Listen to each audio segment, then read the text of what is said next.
मेरे बच्चे को देखो है ना।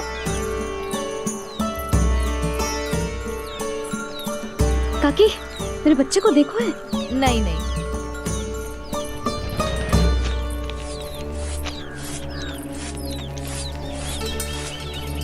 सुमति, मेरे बच्चे को देखो है क्या कहीं?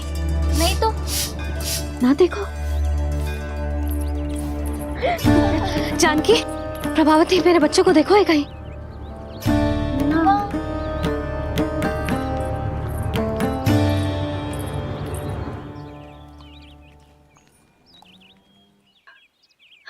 कहाँ है तू? देख तेरी मैया कितनी चिंतित हो रही है, और तू है कि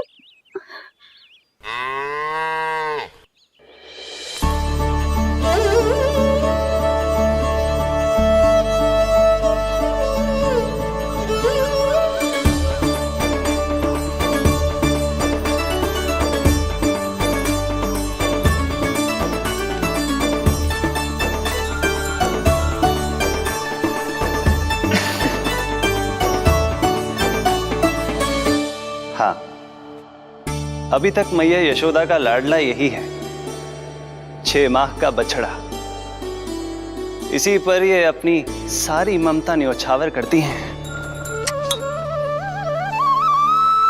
तू फिर भाग गो? प्रतिदिन का काम होगा है तेरा। मैंने कही थी ना, मेरे बिना, अपनी मैया के बिना कहीं ना जानो है। ये संसार कितना भयानक है, कुछ मालूम है तुझे? दुष्ट भरे पड़े चारों ओर। वाह, दुनिया की अनोखी मैया और उसका अनोखा बालक, जो कि बालक है ही ना, गाय का बछड़ा है।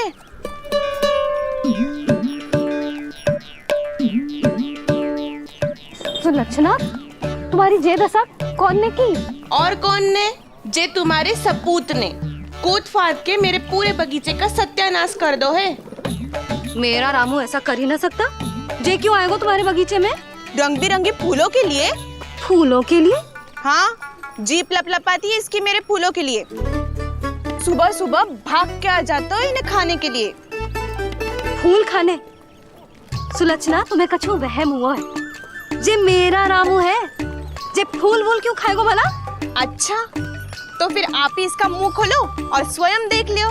हाँ तो ठीक है, असत्य के पैर ना होते जो अभी सिद्ध हो जाएगो। रामू, मुंह खोल के दिखा। मैया की कहीं मानते हैं ना, मुंह खोल। रामू, सुलक्षणा चाची को दिखा दे कि तूने उनके फूल ना खाए। चल मुंह खोल, मुंह खोल।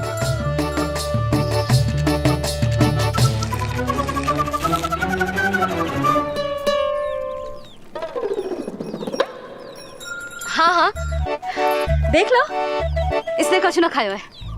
हाँ, हम चल रहे हैं। अरे पर मुझे भी तो देख लेने दो। सुलक्षणा, मैं नंद देव की पत्नी हूँ। तुम्हें क्या लगता है मैं असत्य बोलूंगी? ना ना जशोदा जी, लेकिन आप तो सिद्ध करने वाली थी ना। हाँ? हो तो गए हो सिद्ध। चल रामू, देर हो रही। अरे अरे, वैसे रामू, जी बहुत बुरी बात है। नंद जी का बालक चोरी कर दो। छी, जो अपनी वस्तु ना है उसे छूते भी ना है। समझ आई? जे करूंगी, सुलक्षणा के यहाँ भरी टोकरी बेसन के लड्डू भिजवा दूंगी, प्रसन्न हो जाएगी। ये तो बड़ी चतुर है प्रभु। हाँ प्रभु, और जीवट भी है इनमें। बस यही देखा आप सबने? क्या आपने एक मां की चिंता नहीं देखी? प्रत्येक मूल्य पर अपनी संतान की रक्षा करने का स्वभाव नहीं देखा? या फिर असत्य भाषण करने पर अपनी भूल सुधारने की व्यग्रता नहीं देखी? कोई बात नहीं, मैं बताता हूं यशोदा क्या है। यशोदा पवित्रता की प्रतिमूर्ति है, विश्वास का आधार सुरक्षा की भावना है। ममता का मूर्त रूप है वो, वात्सल्य की गंगा है, भावनाओं का बहता हुआ निर्झर है। यशोदा अपने आप में परिपूर्ण है। यशोदा मां है। प्रभु, मां यशोदा निश्चित ही अद्भुत है। जिनके यहाँ आप पुत्र बनकर जाना चाहते हैं, उन्हें तो असाधारण होना ही है। किंतु प्रभु, आपके दिए हुए वचन के अनुसार आपको देवी देवकी का पुत्र बनकर जाना है, तो फिर आप एक ही जन्म में दोनों माताओं के पुत्र कैसे बन सकते हैं? आपका प्रश्न उचित है इंद्रदेव। पूर्व काल में प्रजापति सुतप्पा और उनकी पत्नी प्रश्नी ने मेरी घोर तपस्या की थी। उनके आग्रह करने पर मैंने उन्हें वरदान दिया था कि जब वो देवकी और वसुदेव के रूप में पृथ्वी पर आएंगे, तब मैं उनका अष्टम पुत्र कृष्ण बनकर जन्म लूंगा। पर मैया यशोदा के वात्सल्य प्रेम ने मुझे दुविधा में डाल दिया, क्योंकि वो भी तो पिछले जन्म से ही है ना। पिछले जन्म से?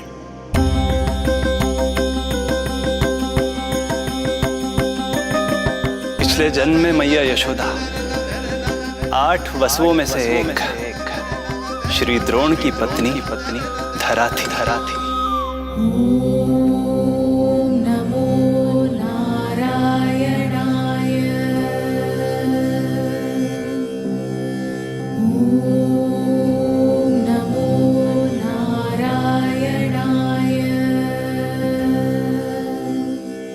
दोनों सहस्त्रों वर्षों तक निरंतर मुझे पुत्र रूप में पाने की मनोकामना के साथ घोर तपस्या करते रहे।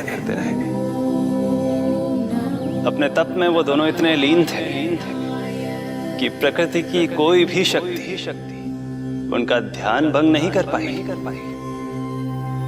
किंतु फिर एक दिन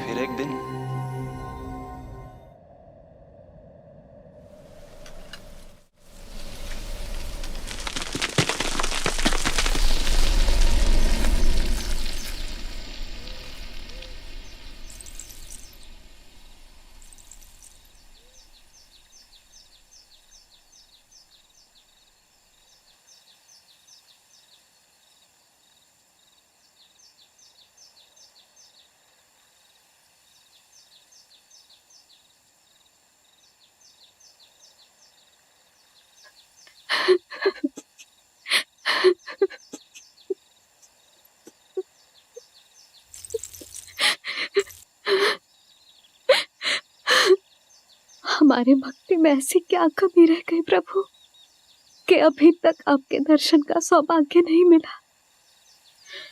अब तो सैकड़ों वर्ष बीत गए हैं आपका सुमिरन करते हुए।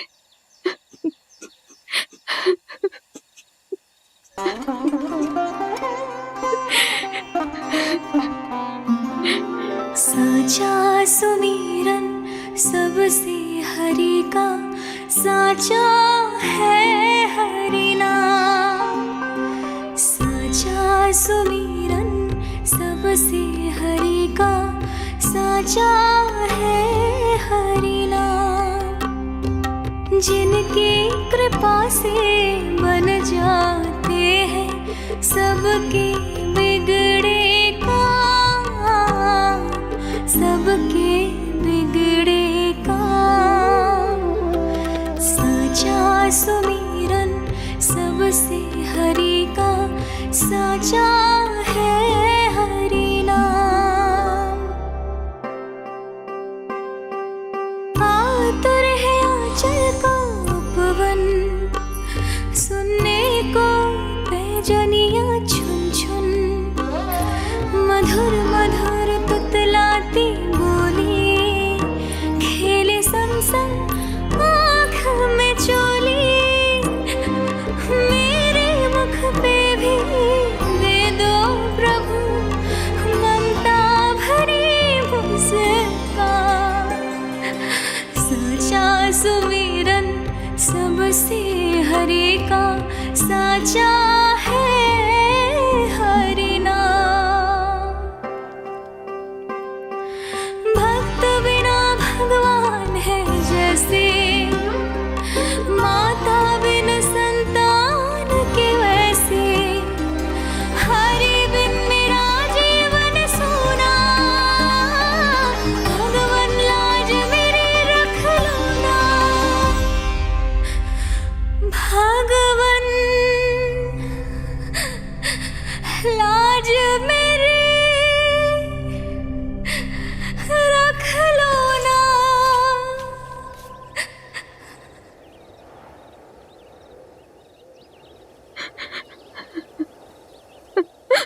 चक्रम सकिरीट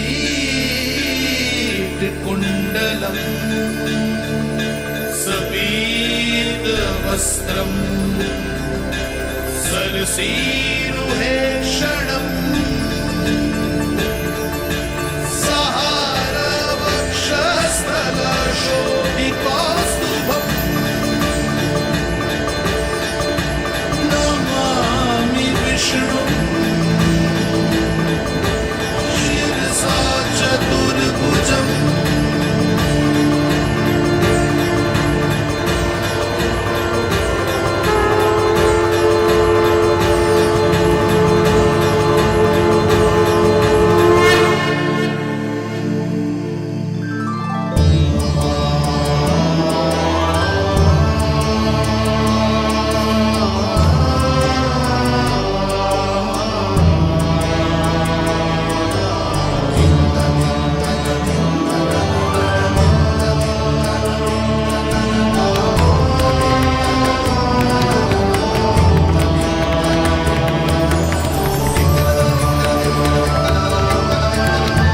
कहिए कहिए, क्या वरदान पाना चाहते हैं आप? प्रभु, हम आपकी सेवा करना चाहते हैं, परंतु भक्त की भांति नहीं, अभी तो माता पिता के समान। आपका एक पुत्र के रूप में पालन पोषण करें। आप हमें माँ पिता के भांति प्रेम दें और हम आप पर अपनी ममता न्योछावर कर सकें। बस इतनी ही इच्छा है प्रभु। आपकी इच्छा पूर्ण होगी। मैं आपकी संतान के रूप में अवश्य आऊंगा, किंतु उसके लिए आपको मेरे अगले अवतार के बाद एक और अवतार की प्रतीक्षा करनी होगी, क्योंकि अगले जन्म के लिए मैं पहले ही ये वरदान माता देवकी को दे चुका हूं। प्रभु, किसी भी जन्म में आपको अपने पुत्र के रूप में पाना मेरा सौभाग्य होगा, किंतु मेरी ममता मेरे वश में नहीं है प्रभु। आप साक्षात मेरे सामने खड़े हैं, किंतु मेरे नेत्र आपके इस दिव्य चतुर्भुज रूप को नहीं देख पा रहे। इन्हें तो आप अभी से बाल रूप में दिखाई दे रहे हैं। मेरे भीतर उमड़ती ममता की ज्वार का अनुभव कीजिए प्रभु। केवल कल्पना मात्र से मेरा वक्षस्थल दूध से भराया है। ये गोद तरसने लगी है, मन अभी से लोरियां गाने लगा है। मेरे इस अनुरोध को स्वीकार कीजिए प्रभु, कृपा करें। इस माँ से और प्रतीक्षा ना करवाए प्रभु, और प्रतीक्षा ना करवाए।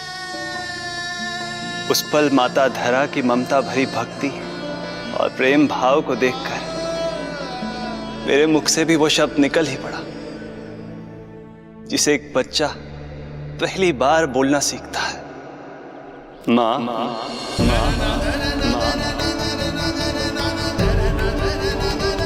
अब ये प्रतीक्षा केवल आपकी ही नहीं, मेरी भी होगी, मेरी भी होगी। मैं भी तरसूंगा आपका पुत्र बनने के लिए, इस समय मैं विवश हूँ, किंतु मैं आपको वचन देता हूँ, मैं आपकी संतान बनकर अवश्य आऊंगा, प्रभु,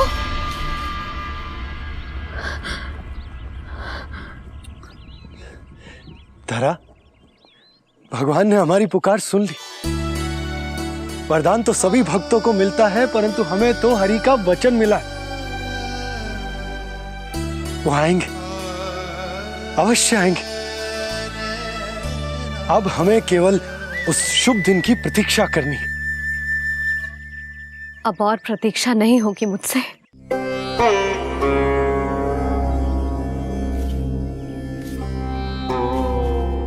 हमने सहस्त्रों वर्षों तक तपस्या की, ये समझ लो कि वो तपस्या अभी शेष नहीं। श्री हरि को अपने सामने देखकर मेरी व्याकुलता का बांध टूट गया है। 2 जन्म बहुत बड़ा समय होता है स्वामी। अपने पुत्र के रूप में हरि को गोद में खिलाने के लिए अब मैं और 2 जन्मों तक प्रतीक्षा नहीं कर सकती।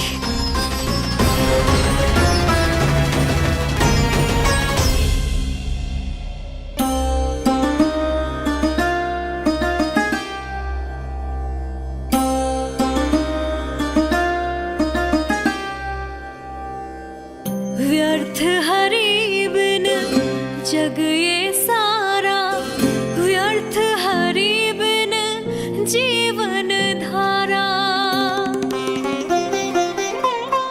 पूजन वंदन व्यर्थ हरि बिन, व्यर्थ धरार जीवन धारा।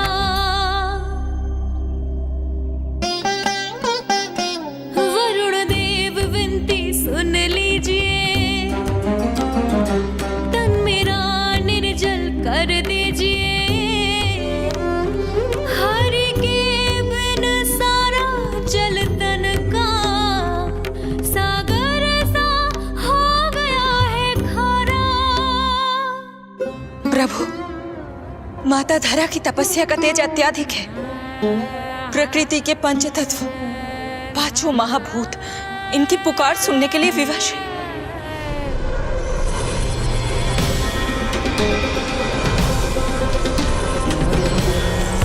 धरा, प्रिय ये क्या कर रही हो? रुक जाओ।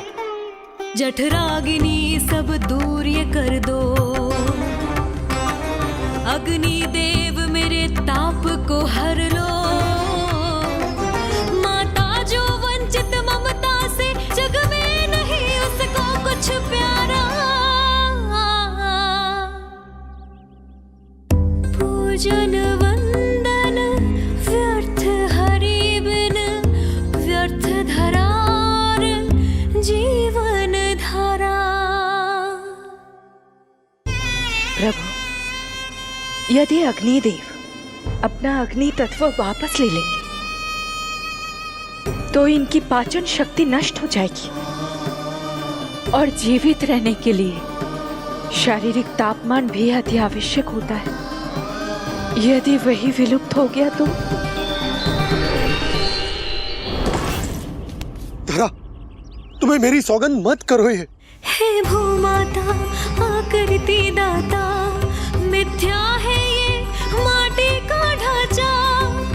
माटी मुक्त करो इस तन से, जब ना मिला हरि का सहारा। प्रभु, भू तत्व ही तन को भार देता है, उसके बिना ये तो पूरी तरह से ढह जाएंगी। धरा, धरा, ये क्या हो गया? बस करो अब। प्रभु, कुछ कीजिए। मैं संसार का संचालक हूं देवी। नियमों का पालन करने के लिए मैं भी बाध्य हूं।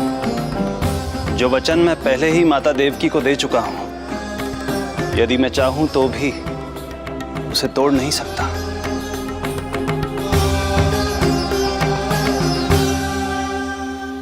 सुख लो आयु सब तन की, आस है जमुना शेष है मन की। वायु देव कृपा करो अब ये, रोक दो इन श्वासों की धारा।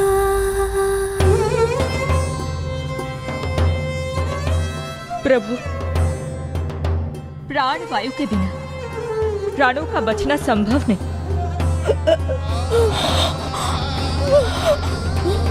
धरा,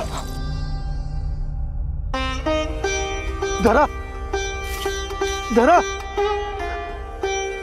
धरा, बस करो अब। क्या तुम अपनी सुध-बुध खो चुकी हो? तुम्हारे प्राणों में मेरे भी प्राण बसते हैं प्रिय।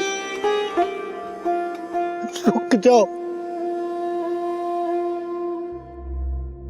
हे आकाश देव, तुमको मेरा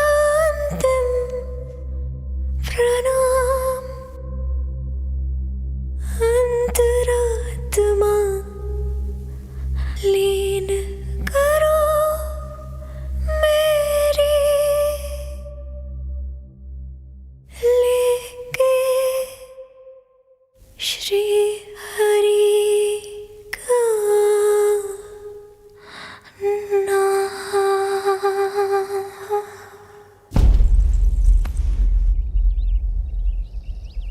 धरा धरा धरा, ये क्या कर लिया तुमने?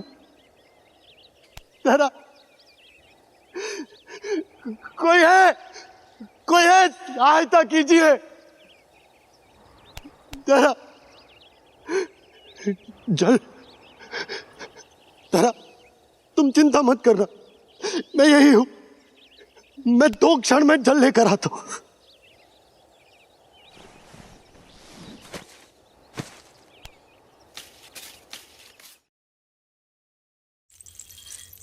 प्रभु, आप नियमों से तो अवश्य बंधे हैं, परंतु आप लीलाओं के स्वामी हैं। कोई तो उपाय निकालिए। आपने इन्हें माँ कहकर पुकारा है। माँ की प्राण रक्षा पुत्र नहीं करेगा तो और कौन करेगा?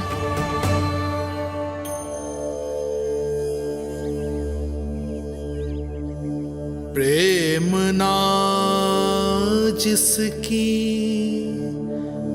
सीमा कोई, ना कोई आया माँ की ममता के आगे। विवश हुए भगवान,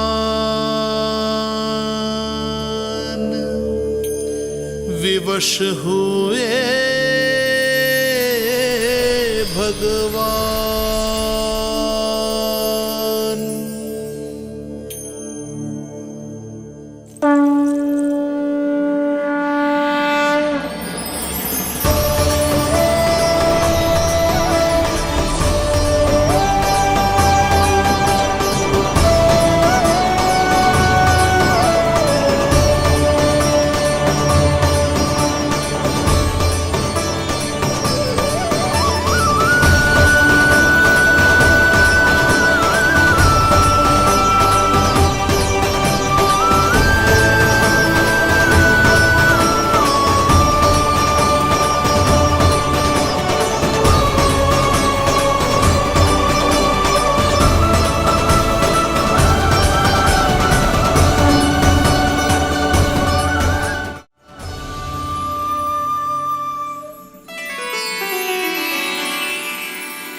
प्रभु नहीं, पुत्र कहो मां।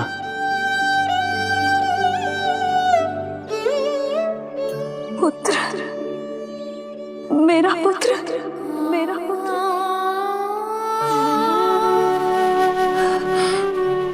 आज जैसे आपने मुझे अपनी गोद में लिटा रखा है, क्या कुछ ऐसा नहीं हो सकता कि शीघ्र ही मुझे आपको अपनी गोद में खिलाने का अवसर मिल जाए? आज तो मैं केवल मूर्छित हुई हूं, किंतु शीघ्र ही यदि मुझे आप पुत्र रूप में ना मिले तो मेरे प्राण चले जाएंगे। ऐसा ना कहो मां।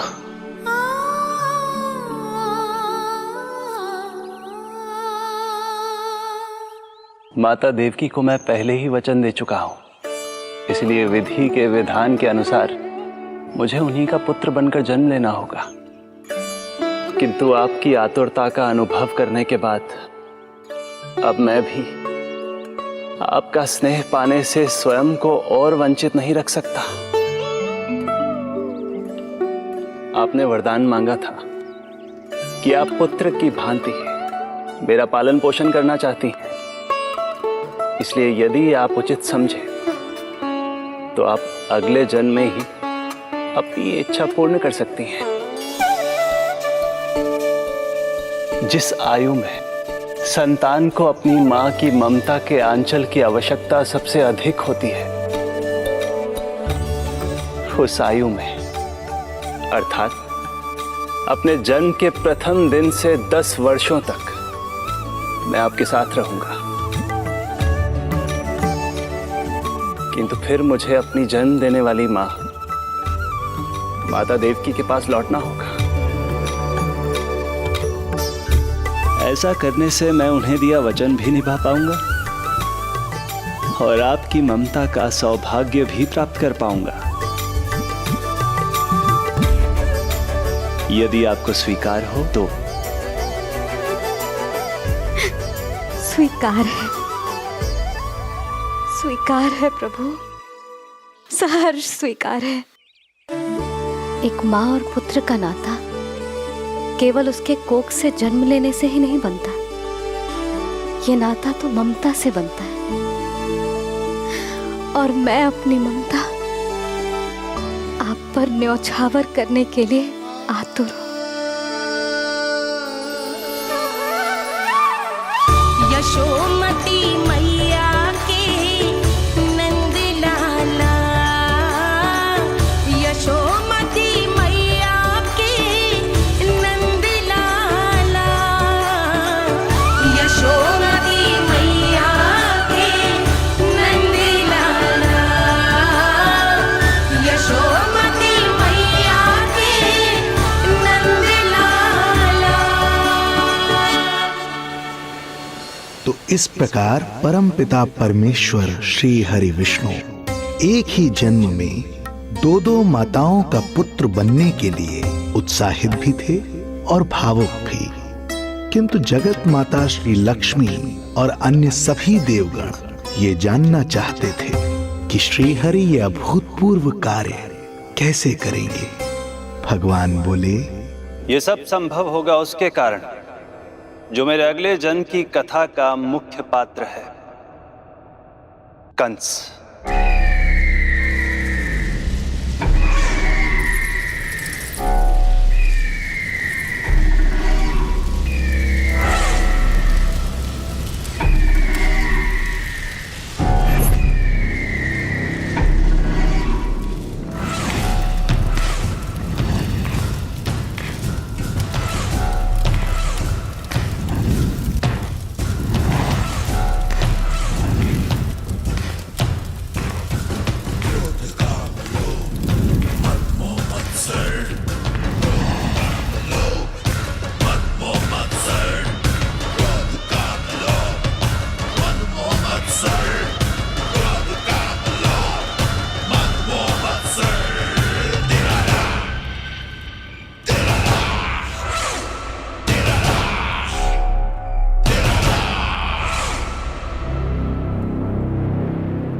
जब जीवन पर संकट हो तो अभिमान अर्थहीन होता है, जब प्राणों पर बनाए तो सम्मान स्वाभिमान सब निरर्थक होता है। इन व्यर्थ के मूल्यों को बीच में मत आने दो, और दया उसे तो बिल्कुल नहीं। मार डालो साधु संत ऋषि मुनि स्त्री वृद्ध, चाहे वो नवजात शिशु ही क्यों ना हो। किंतु हां, यदि शत्रु भारी पड़ने लगे, पराजय सामने दिखाई देने लगे, तो उसी क्षण शत्रु के पैर पकड़ लो और अपने प्राणों की भिक्षा मांग लो। अहंकार को आड़े मत आने दो।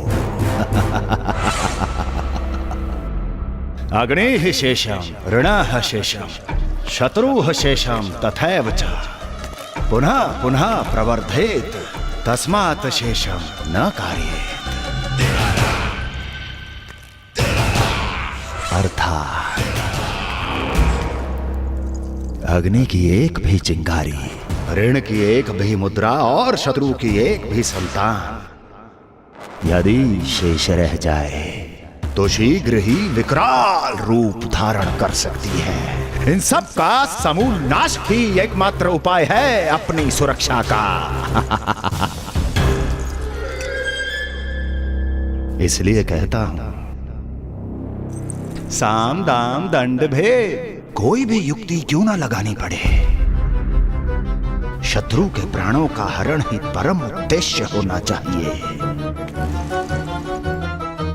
छोड़ो मत, फिर चाहे वो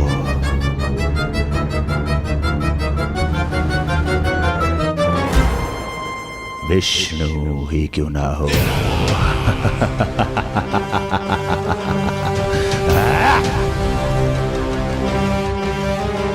यही थी कंस की दिनचर्या। वो प्रतिदिन स्वयं को स्मरण कराता था कि स्वार्थ के लिए किसी भी सीमा को तोड़ने में कुछ अनुचित नहीं है।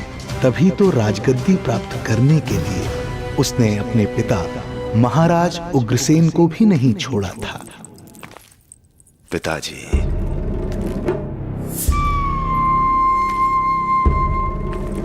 हो सके तो मुझे क्षमा कर दीजिएगा। कल्पना भी नहीं की थी कि मैं आपके साथ ऐसा व्यवहार करूंगा। आपको प्रतीत हो रहा होगा कि मैं क्रूर हूं, स्वार्थ में अंधा हो गया हूं, किंतु मैं विवश हूं।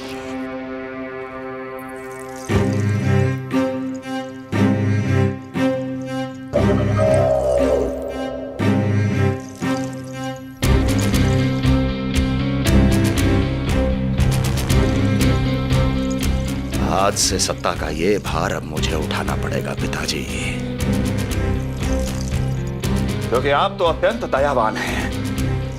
अपनी आवश्यकता से अधिक प्रेम आपको अपनी प्रजा से है, किंतु मैं ऐसा नहीं। मैं अपने शत्रुओं का काल हूं, तभी तो मेरे प्रति दुर्भावना रखने वाले मेरे सम्मुख आने से पहले तर तर कांपते हैं। इसलिए मथुरा का राज सिंहासन मेरे साथ अधिक सुरक्षित रहेगा,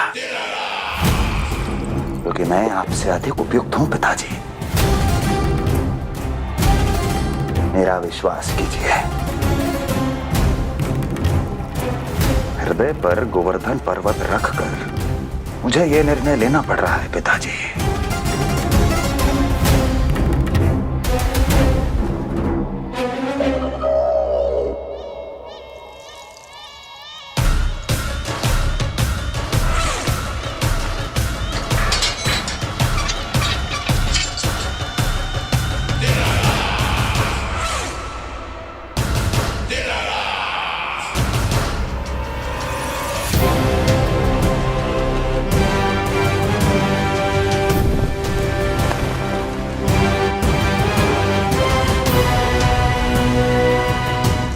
चाबी यमुना में फेंक देना। कोई कितना भी क्रूर, कठोर राक्षस ही क्यों ना हो, किसी न किसी के लिए उसके हृदय में भी प्रेम उपजता ही है। कंस भी इस नियम का अपवाद नहीं था। इस संसार में एक जीवात्मा ऐसी भी थी जिसे वो स्वयं से भी अधिक स्नेह करता था, और वो थी उसकी लाडली बहन देवकी।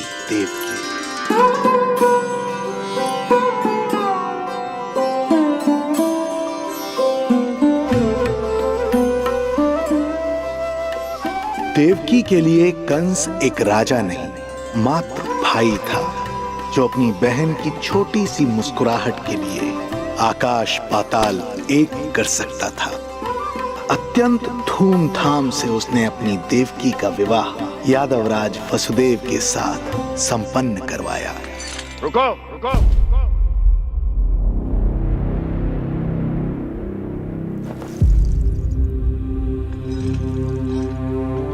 ये आप क्या कर रहे हैं? आप मथुरा नरेश हैं? नहीं कुंवर जी, आज मैं मात्र वो भाई हूं जो अपनी प्रिय बहन के साथ बस कुछ क्षण और व्यतीत करना चाहता है। कंस के हृदय में देवकी के लिए उमड़ता प्रेम का सागर तब अचानक सूख गया जब उसने ये आकाशवाणी सुनी। महापापी अत्याचारी कंस,